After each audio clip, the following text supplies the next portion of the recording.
नमस्कार दोस्तों, मुद्दे की बात में आपका स्वागत है। बिहार में एनडीए की बम्पर जीत के बाद यूपी में भी भारी राजनीतिक हलचल है। बिहार में बीजेपी सबसे बड़ी पार्टी बनकर उभरी और महागठबंधन यानी जिसमें तेजस्वी यादव, कांग्रेस पार्टी और बाकी पार्टियां थी, उनका सफाया हो गया। इसका असर अब यूपी में पंचायत चुनाव से लेकर 2027 के विधानसभा चुनाव तक पड़ना तय माना जा रहा है। बिहार नतीजों के बाद यूपी में भाजपा नेताओं और कार्यकर्ताओं का उत्साह जैसे चरम पर है, जैसे कोई मुगली घुट्टी पिला दी गई है। लोकसभा चुनाव के बाद जो कंधे झुके हुए थे, वो कंधे फिर से तन गए हैं। उधर समाजवादी पार्टी, कांग्रेस पार्टी, बसपा और बाकी पार्टियां नए सिरे से अपनी रणनीति के दस्तावेजों पर सिर धुन रही हैं। इस पूरे मुद्दे पर बात करने के लिए हमारे साथ हैं डॉक्टर उत्कर्ष सिन्हा, क्योंकि उत्तर प्रदेश का चुनाव, हालांकि मैं आपको बता दूं कि अगले साल में कई महत्वपूर्ण चुनाव होने हैं, बंगाल, तमिलनाडु, केरला, पुडुचेरी और 5 राज्यों के चुनाव होने हैं, लेकिन हिंदी बेल्ट के अंदर उत्तर प्रदेश के चुनाव पर जो 2027 में होना है और उससे पहले पंचायत चुनाव होने हैं, उन पर सबकी नज़र बनी हुई है। क्योंकि हम सब जानते हैं कि बीजेपी का जो पूरा एक, जिसे कहते हैं, एक राजनीतिक चमक जो बीजेपी अपने प्रदर्शन के साथ लेकर आती है, वो हमें इन्हीं हिंदी भाषी राज्यों में खास तौर पर नजर आती है।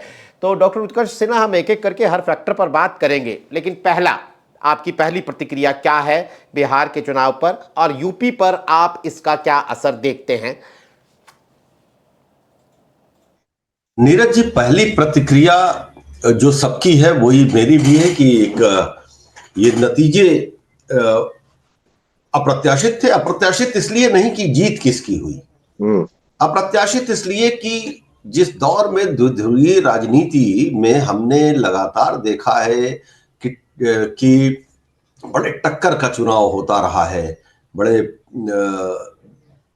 इतना आसान नहीं होता है किसी को कहना कि मतलब लैंडस्लाइड विक्ट्री हो। बिहार के परिप्रेक्ष्य में तो पता नहीं कितने जमाने बाद ये फिगर आई है कि 243 में 2010 के बाद, 15 साल के बाद तो ये आया है।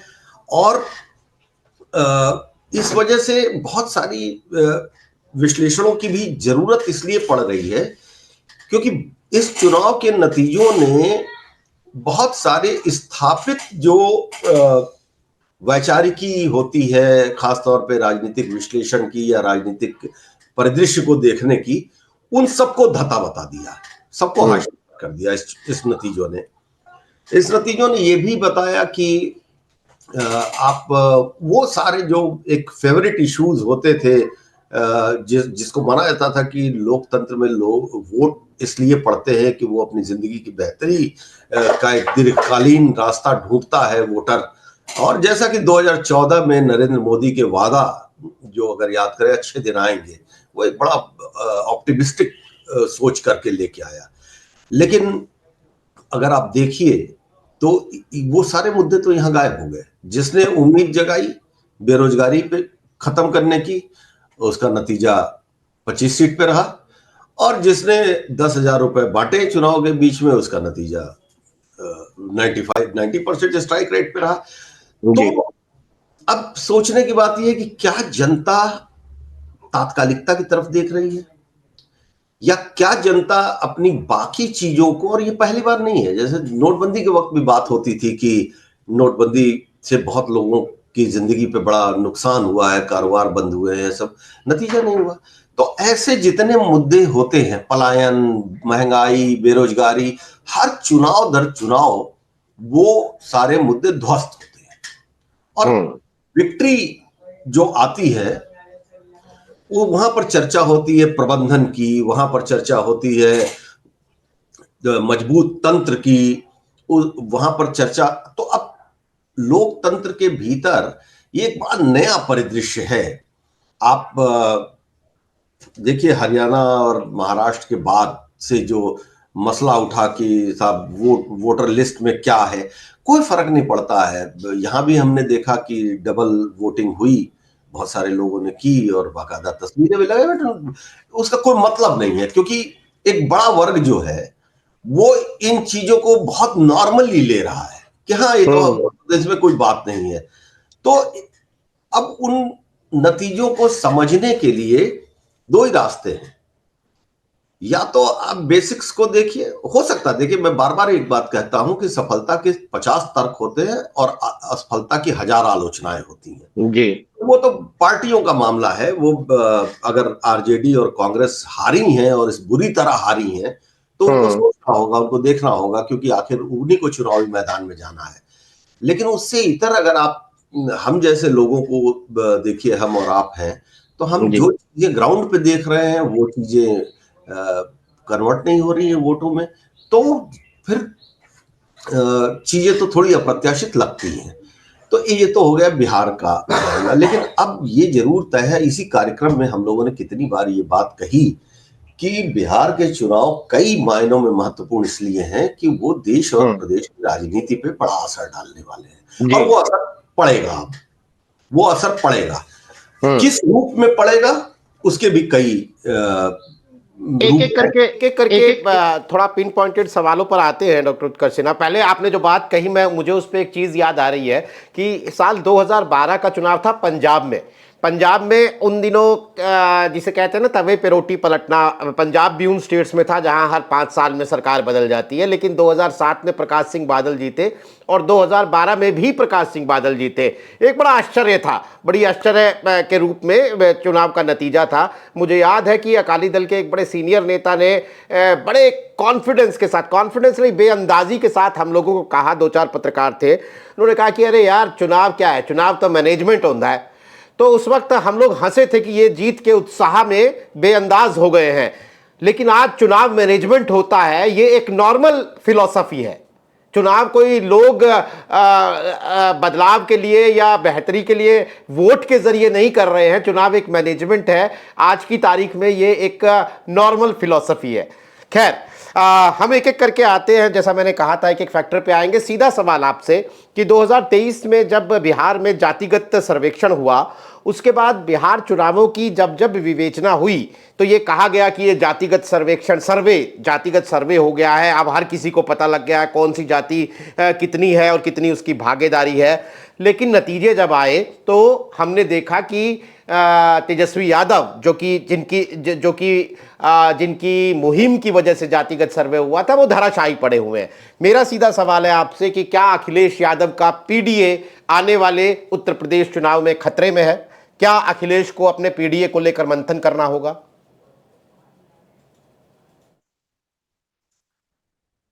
आप म्यूट पे हैं सर शायद। नीरज भाई, मैं यही कह रहा हूं कि जो जो मुद्दे होते थे वो नतीजों में रिफ्लेक्ट नहीं होते, मतलब नतीजे आपके सामने नहीं आते उस तरह से। अब तेजस्वी यादव ने जाति जनगणना की बात की, सब कुछ, और आज जब नतीजे आए हैं तो कई जगह से ये भी खबरें हैं कि भाई उनकी अपनी बिरादरी के भी बहुत सारे वोट जो है दूसरी तरफ गए। तो एक, अब इसके सकारात्मक पहलू को अगर आप देखिए तो भारतीय राजनीति में बिहार जैसे प्रदेश में जहां जाति इतनी मजबूत फेनोमेना है, वहां पर अक्रॉस कास्ट वोटिंग शुरू हो गई है। एक बहुत पॉजिटिव लाइन है ना। तो अगर ये लाइन शुरू हो गई है अक्रॉस कास्ट वोटिंग की, तो सैद्धांतिक रूप से, आदर्श रूप से तो बहुत अच्छी बात है। अब उसके बाद फिर क्या होगा? फिर उत्तर प्रदेश के चुनाव में निश्चित तौर पर असर पड़ेगा, क्योंकि पीडीए, मान लीजिए पीडीए तो अखिलेश यादव तो एक स्टेप आगे निकल चुके थे पहले ही, एमवाई से बहुत बाहर निकल के उन्होंने पीडीए कर लिया। तो पीडीए मोटा मोटा जो है, अगर काशीराम और मुलायम सिंह दोनों को मिला लिया जाए तो 70% के आसपास बनता है। लेकिन अगर चुनाव में ये आधार ही नहीं रहेगा वोटिंग का, तो फिर पीडीए तो अप्रासंगिक हो ही जाएगा। बात उतनी ही सच है। लेकिन बात जो आप इसके पहले कह रहे थे कि चुनाव एक प्रबंधन है, और प्रबंधन के बाद नतीजों के लिए तर्क वो हमेशा मौजूद रहते हैं। तो अखिलेश यादव बिहार नतीजों के बाद उनके जो रिएक्शंस आए हैं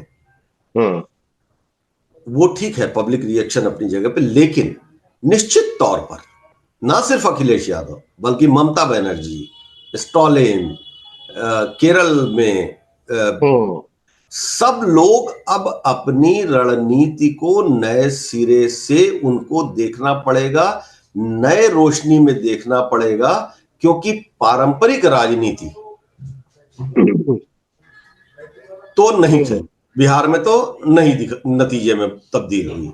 तो अब आपके सामने एक मॉडल है, उस मॉडल के अकॉर्डिंगली आप कैसे अपने आप को तैयार करते हैं, वो भी उतना ही जरूरी होगा जितना जमीन के सवालों का कंसर्न। तो अब कई बार तो ये भी हम देख रहे हैं कि विदाउट कंसर्न भी बिक्री हो रही है।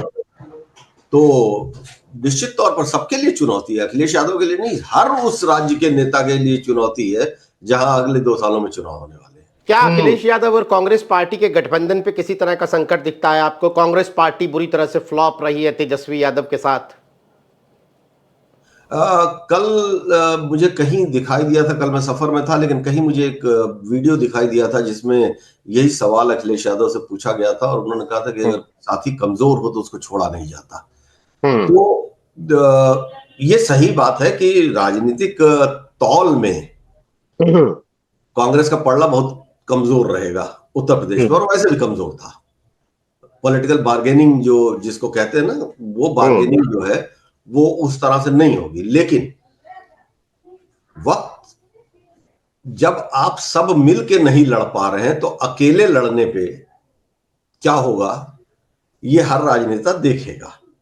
क्योंकि भारतीय जनता पार्टी खुद ही अकेले नहीं लड़ रही कहीं भी, खुद ही अकेले नहीं लड़ रही है। साझेदारी का तो दौर है ये। अब साझेदारी के लिए आपके पास बचता कौन है?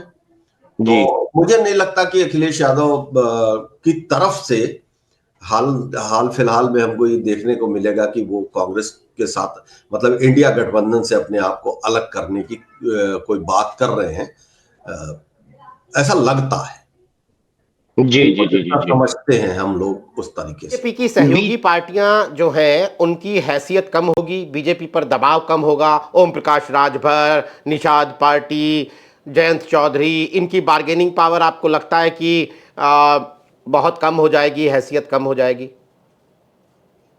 कि इनकी बार्गेनिंग पावर या इनकी हैसियत कभी है ही नहीं इस बीजेपी के साथ। और यहां तक कि इनकी बात नहीं, बीजेपी के में खुद को कद्दावर नेता समझने वाले नेताओं की भी कोई हैसियत नहीं है। एक वक्त होता था जब ये कहा जाता था कि फलाने जो है इस इलाके के बड़े नेता हैं, फलाने इस इलाके के बड़े नेता हैं।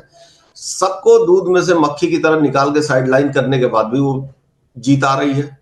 तो किसी से दबाव क्यों? हाँ, ये जरूर है कि अब जैसे बिहार में आप देखिए, बिहार में बीजेपी के सबसे ज्यादा करीब एलाइंस में अगर देखें तो सबसे ज्यादा करीब चिराग पासवान थे। बाकी सबसे तो थोड़ा उपेंद्र कुशवाहा भी एक दिन रूठे और जीतन राम मांझी भी बोले और नीतीश कुमार तो बोली, मतलब चुप ही हो गए थे, संकेत ही दे रहे थे। लेकिन तो जो सबसे करीबी था उसकी सफलता उसी तरीके से रही।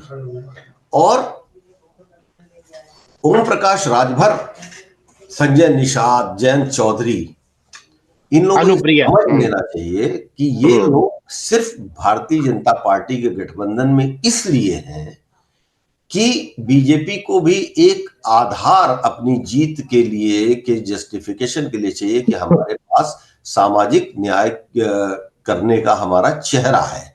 लेकिन मेरा मानना ये है कि ये अगर अलग भी हो जाएंगे तो भी भारतीय जनता पार्टी को जितनी सीटें लेनी है उतनी लेगी।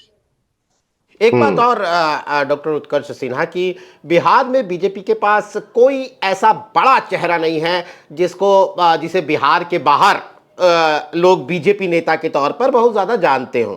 या तो उनके वो केंद्र में जो मंत्री हैं वो लोग हैं, लेकिन बिहार की लोकल लीडरशिप ऐसी नहीं है। लेकिन उत्तर प्रदेश में तो ऐसा है। अब बिहार में लोकल लीडरशिप के बगैर इतनी बड़ी जीत बीजेपी सबसे बड़ी पार्टी बनकर उभरी, और उसका श्रेय जाहिर तौर पर नरेंद्र मोदी के चार्म को और अमित शाह, गृह मंत्री अमित शाह के प्रबंधन को दिया जा रहा है। वो लंबे चुनाव से पहले 10-12 दिन तक बिहार में कैंप करके रखा, एक एक चीज पर काम कर रहे थे। मेरा सवाल ये है कि इस जीत का क्या ये असर भी आप देखते हैं कि जो केंद्रीय नेतृत्व है बीजेपी का, उसका असर उत्तर प्रदेश में योगी सरकार और भाजपा संगठन पर बढ़ेगा, उनका प्रभाव बढ़ेगा? थोड़ा और पीछे से देखिए,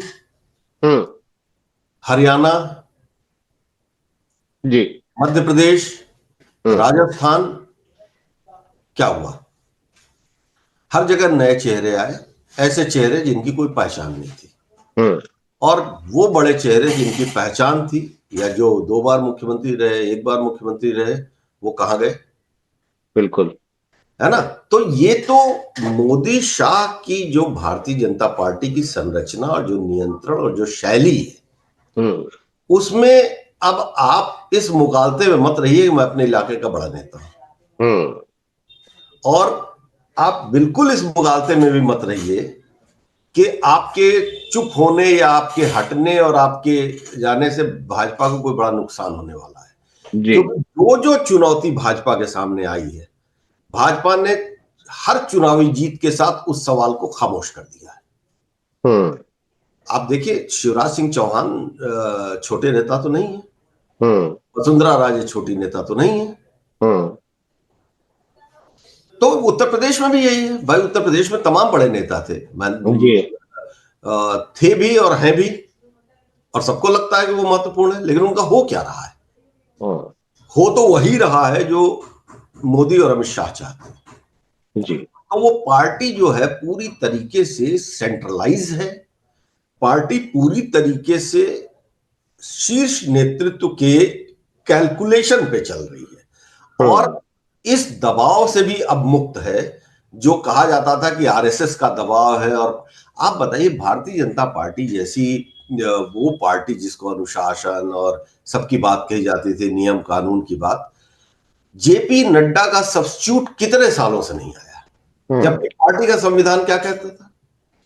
पार्टी का संविधान कहता था कि 2 साल पे, 3 साल पे, शायद 3 साल पे अध्यक्ष होगा। अब कार्यकारी अध्यक्ष चल रहे हैं, अब तो एक एक अलग वो से चल रहे हैं। संघ बीच बीच में खबरें ये भी आती थी कि बड़ा नाराज है और चाहता है और दबाव है और ये है और वो है। कुछ होता है क्या? नहीं होता है।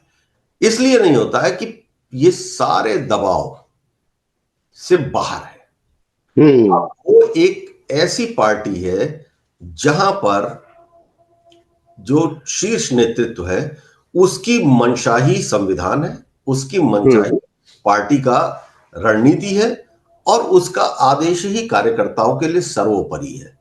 तो वो एक बदलाव आया है भारतीय जनता पार्टी में पिछले 10 सालों में, 12 सालों में, और वो बदलाव बहुत विजिबल है और बहुत स्ट्रांग है।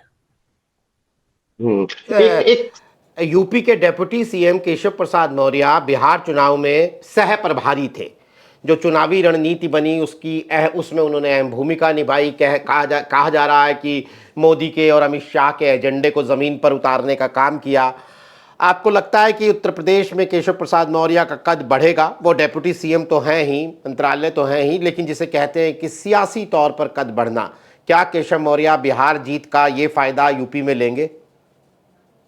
देखिए, केशव मौर्य संगठन और चुनाव के मामले में पहले भी अपने आप को साबित करते रहे हैं। 2017 का चुनाव उनके ही नेतृत्व में हुआ था, और बहुत मेहनती नेता हैं। मैं व्यक्तिगत रूप से ये बात कह सकता हूं, क्योंकि वो कैंपेन मैंने बहुत उनका कवर किया था। और उसके बाद फिर उत्तर प्रदेश में ये एक माना भी जा रहा था कि उनको उनका हक मिलेगा, मगर नहीं हुआ। और उसके बाद जो मुख्यमंत्री बने योगी आदित्यनाथ, वो खुद इतने स्ट्रांग पर्सनालिटी के लीडर हैं कि वो उसके सामने केशव मौर्य को तवज्जो पहले तो जितनी मिली पहले कार्यकाल में, दूसरी बार वो चुनाव भी हार गए और खुद का चुनाव हार गए, और उप मुख्यमंत्री तो बने लेकिन विभाग उनके कमजोर हुए। तो अब दबाव की बात है। देखने वाली बात यह है कि दिल्ली की निगाह में उनकी भूमिका क्या है। मैं बार बार अब कह रहा हूं कि अब ये बात भूल जाइए कि स्थानीय समीकरण क्या है, स्थानीय व्यवस्थाएं क्या हैं। दिल्ली की निगाह में किसकी क्या भूमिका है, किसकी क्या जरूरत है, वो दिल्ली ही तय कर रही है और दिल्ली ही तय करेगी। दिल्ली को अगर लगता है कि अगले चुनाव की बिसात बिछाने के लिए आपको पीडीए की काट चाहिए तो केशव मौर्य का रास्ता बनेगा। लेकिन अगर दिल्ली के रणनीति में कुछ और होगा तो केशव मौर्य पार्टी के एक अनुशासित सिपाही की तरह दी हुई भूमिकाओं को निभाते रहेंगे। क्योंकि परसों रात में एक अफवाह बहुत तेजी से उड़ी कि केशव मौर्य को उत्तर प्रदेश का भारतीय जनता पार्टी का अध्यक्ष बना दिया जाएगा, बनाने की घोषणा होने ही वाली है। अच्छा। 48 घंटे बीत गए, अभी तक तो कोई घोषणा हुई नहीं। तो जो जो मैं कह रहा हूं कि जो मोदी शाह या खास तौर पे अमित शाह, यहां मोदी को भी एक तरफ से आप अलग रखिए, अमित शाह के कैलकुलेशंस में कौन सा नेता कब तक किस महत्व का है, इसके अलावा भारतीय जनता पार्टी में कोई चीज मायने नहीं रख रही है। एक सवाल सीमांचल की बिहार में बड़ी चर्चा थी चुनाव से पहले भी, और जो नतीजे आए तो चुनाव के बाद भी जाहिर तौर पर असदुद्दीन ओवैसी की पार्टी ने सीमांचल में पूरा हिसाब किताब ही बिगाड़ के रख दिया। वैसे तो पूरे बिहार में ही तेजस्वी यादव और महागठबंधन का हाल बेहाल है, लेकिन सीमांचल में जिसे बहुत थ्योरी दी जा रही थी कि अब उत्तर प्रदेश की तर्ज पर मुस्लिम वोट जो है वो एक तरफ जाएगा, जहां जो बीजेपी को हरा रहा है उसी की तरफ जाएगा वगैरह वगैरह। लेकिन ओवैसी ने सीमांचल में महागठबंधन को तगड़ा नुकसान पहुंचाया। क्या आप देखते हैं कि उत्तर प्रदेश में भी ऐसा कुछ होने जा रहा है या हो सकता है? देखिए, अब मैं फिर वही कह रहा हूं ना कि जो जो ग्राउंड रिपोर्ट्स मिल रही थी सीमांचल से, उसमें हर जगह यही बात हो रही थी कि ओवैसी इस बार प्रभावी नहीं रहेंगे। लेकिन ओवैसी प्रभावी हुए और बहुत स्ट्रांगली प्रभावी हुए, है ना। अब उत्तर प्रदेश में जो उनकी पार्टी के प्रदेश अध्यक्ष हैं, उन्होंने कल कहा है कि हम 242 सीटों पर चुनाव लड़ेंगे। और 242 सीटों पर अगर चुनाव लड़ती है एआईएमआई उत्तर प्रदेश में, तो आधार तो है नहीं। आधार एआईएमआई का आधार क्या है? मुस्लिम वोटर्स। इसके अलावा तो कोई आधार है नहीं। बिल्कुल। पॉलिसी, ना कोई नीति, ना कोई संगठन बड़ा मजबूत। लेकिन और बिहार में भी यही, बिहार में चुनाव जब जीते थे वो कांग्रेस के छूटे हुए नेता उनके जाके लड़े और वो जीते, लेकिन उसके बाद पार्टी बच नहीं पाई।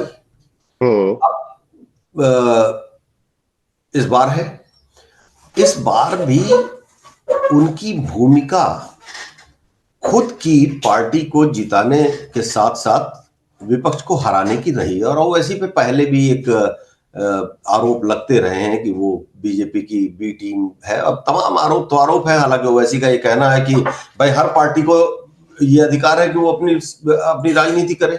अब कोई कुछ कहता है, बात तो बिल्कुल सही है, लेकिन जब आप ये देखते हैं कि बिना किसी आधार के, बिना किसी संगठन के, बिना किसी ठोस एजेंडा के पार्टी इतना अच्छा वो रखती है, अपना चुनावी नतीजों के हिसाब से आंकड़े इतना अच्छा लेके आती है, तो सोचना चाहिए कि इसके पीछे क्या है।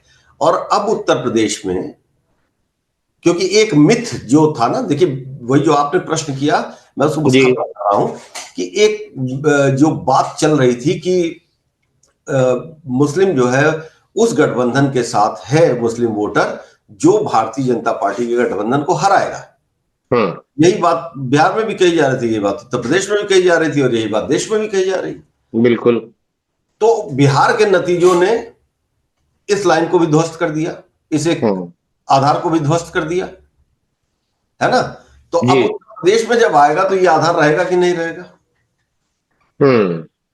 तो अभी बहुत कुछ होना बाकी है। अभी तो यहाँ वक्त है, जनवरी फरवरी के बाद से यहाँ भी तेजी आ जाएगी, लेकिन सबको सोचना पड़ेगा। भारतीय जनता पार्टी के मजबूत तंत्र से लड़ना है अगर विपक्ष को, तो अब जैसे राहुल गांधी की ढेर सारी आलोचनाएं इस वक्त हो रही हैं कि उन्होंने वोट चोरी। अब भाई वो सबूत के साथ अपना कर रहे हैं, अब वो चुनाव नतीजे में नहीं दिखाई दे रहा है, तो क्या वो बात गलत हो गई, वो सवाल गलत हो गए? कोई ये बात पे कोई चर्चा नहीं होने वाली है। तो ठीक है, वो खाली राजनीति चुनाव है, चुनाव ही राजनीति है, वो भी एक सवाल है। लेकिन उत्तर प्रदेश के चुनाव के लिए बंगाल के चुनाव के लिए जिनको भी लड़ना है उनको अब बहुत नए सिरे से एक कदम आगे जाके लड़ना पड़ेगा। क्योंकि देखिए 24 की जीत को बार बार हम लोग जिक्र करते हैं और वो थी भी बड़ी महत्वपूर्ण। वहां पर संविधान बचाने और वो बचाने का मुद्दा ही उस माना जाता है कि वो एक बड़ा वोट शेयर ले आया अपोजिशन की तरफ। अब वो चलेगा कि नहीं चलेगा? अब उत्तर प्रदेश में जो आरोप लगते हैं ठाकुर राज या सवर्ण राज के, वो चलेंगे कि नहीं चलेंगे कोई नहीं जानता है। नहीं तो क्या एक बात और, नहीं, एक सवाल और, चूंकि हालांकि आपने कहा कि बहुत चीज़ें अभी बदलनी है और होनी है, लेकिन बिहार जैसा स्टेट, बिहार जैसा राज्य जहां हिंदू मुस्लिम की राजनीति, जाति की राजनीति के सामने ठहरती नहीं है, जो हमने देखा है पिछले 10 साल में भी, वहां भी योगी आदित्यनाथ की जो रैलियां हुई वो बेहद सफल रहे, वो तमाम सीटें जीती बीजेपी और एनडीए ने। इसके अलावा अपनी तमाम रैलियों में हमें योगी आदित्यनाथ एक है तो सेफ हैं, बटेंगे तो कटेंगे वाली थ्योरी पर ही अपने भाषणों को केंद्रित करते हुए नजर आए। अब ये तो उत्तर प्रदेश का ऑलरेडी ट्राइड एंड टेस्टेड मामला है, तो क्या आपको लगता है कि उत्तर प्रदेश में ये जो हिंदू मुस्लिम की राजनीति है इसका असर बढ़ता हुआ देखेंगे हम? देखिए उत्तर प्रदेश में चूंकि योगी आदित्यनाथ खुद मुख्यमंत्री हैं, उन्हीं की सरकार है, वही इकलौते इस वक्त विजिबल नेता हैं। भले ही केशव मौर्य महत्वपूर्ण हो, लेकिन मैं राइडर लगा रहा हूं सर, राइडर लगा रहा हूं कि 2024 के लोकसभा चुनाव में हमने शायद इस रणनीति को थोड़ा फेल होते हुए देखा है, संविधान बचाओ और आरक्षण जैसे मुद्दों पर। जी, का जिक्र कह रहा था कि ये भी जो नैरेटिव है ना कि जहां जहां सभाएं हुई वहां वहां स्ट्राइक रेट जबरदस्त रहा, तो भाई इस वक्त तो बीजेपी के जिस भी नेता ने जहां सभा की वही जीता है, स्ट्राइक रेट वही रहा। और उस बीच में रघुनाथपुर का जिक्र जरूर कर लेना चाहिए, जहां ओसामा साहब के खिलाफ 2 रैली हुई, फिर भी ओसामा जीते। लेकिन लेकिन वहां आरजेडी की कैंडिडेट है ना, वो आरजेडी जीती, खुद ओसामा जीते, तो उसको क्या कहेंगे? क्योंकि वो अकेले ओसामा जो है वो खाली मुसलमान वोटों से तो जीत नहीं रहे थे, उस सीट पे इतने वो मुस्लिम वोट तो है नहीं जी। तो बात वो नहीं है, बंटवारे की बात नहीं है। बात ये है कि मैंने कहा ना कि सफलता के 50 तर्क हैं, विफलता के 1000 आलोचनाएं। ये जो कहानी है उत्तर प्रदेश में, देखिए योगी आदित्यनाथ जी का जहां तक सवाल है, ये तय है कि उनकी राजनीतिक बुनियाद यही है, उनकी अब तक के राजनीतिक जीवन की बुनियाद यही है, और वो उसको छोड़ते भी नहीं है और शर्माते भी नहीं है, वो कवर भी नहीं देते हैं, वो ठोक के बोलते हैं, करते हैं, तो वो तो चलना है। अच्छा, वो ठोक के नहीं बोलते हैं तो हमारे प्रधानमंत्री जी इशारे में बोलते हैं, बोल तो देते हैं। तो हिंदू मुस्लिम की राजनीति तो भारतीय जनता पार्टी की पूरी राजनीति का आधार ही यही है, ध्रुवीकरण, polarisation, reverse polarisation, whatever you say, but इस तो यही है। तो कुल मिला के अखिलेश यादव के लिए ये इस वक्त अपनी सॉक्स पुल करने का, अपनी कमर कसने का वक्त है, चिंता का वक्त है। अखिलेश यादव के पिछले 2 दिन के बयानों से क्या आपको लगता है कि वो थोड़े हड़बड़ाए हुए हैं? हड़बड़ाए तो नहीं, चकित जरूर है। और चकित होने की बात है कि ठीक है, हार जीत अपनी जगह पे होती, 100-150 की बात अलग होती, लेकिन 200 प्लस सीटों ने सबको चौंकाया है, सबको चकित किया है।